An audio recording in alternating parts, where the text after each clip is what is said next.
प्रतापगडची रणधुमाळी, शिवाजी महाराज आणि अफझल खान. सन 1659. दख्खनच्या माथ्यावर सह्याद्रीच्या डोंगररांगांमध्ये प्रतापगड किल्ला शांतपणे उभा होता.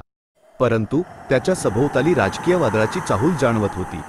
विजापूरच्या आदिलशाही सल्तनतीने शिवाजी महाराजांच्या वाढत्या शक्तीला आव्हान देण्यासाठी आपला बलाढ्य सरदार अफझल खान याला पाठवले होते.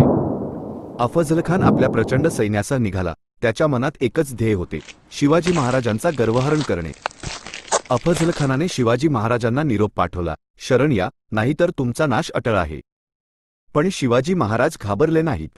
त्यांनी अफझल खानाची कपटनीती ओळखली. अफझल खान भेटीचे आमंत्रण देऊन विश्वासघात करणार हे महाराजांनी ओळखले होते.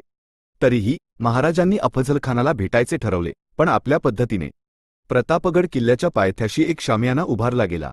अफझल खान मोठ्या ऐटीत आला. त्याच्या मनात विश्वास होता की शिवाजी महाराज घाबरून आले आहेत. शिवाजी महाराजही आले, पण ते एकटे नव्हते.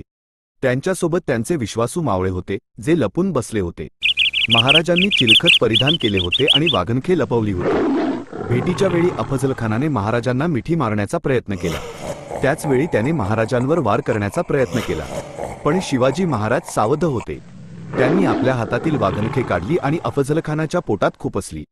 अफझल खान खाली कोसळला. अफझल खानाचा मृत्यू झाला आणि त्याचे सैन्य सैरावैरा पळू लागले. महाराजांच्या मावळ्यांनी त्यांच्यावर जोरदार हल्ला चढवला. अफझल खानाचे सैन्य पराभूत झाले. प्रतापगडच्या पायथ्याशी झालेल्या या लढाईने मराठा साम्राज्याच्या इतिहासात एक नवीन अध्याय लिहिला.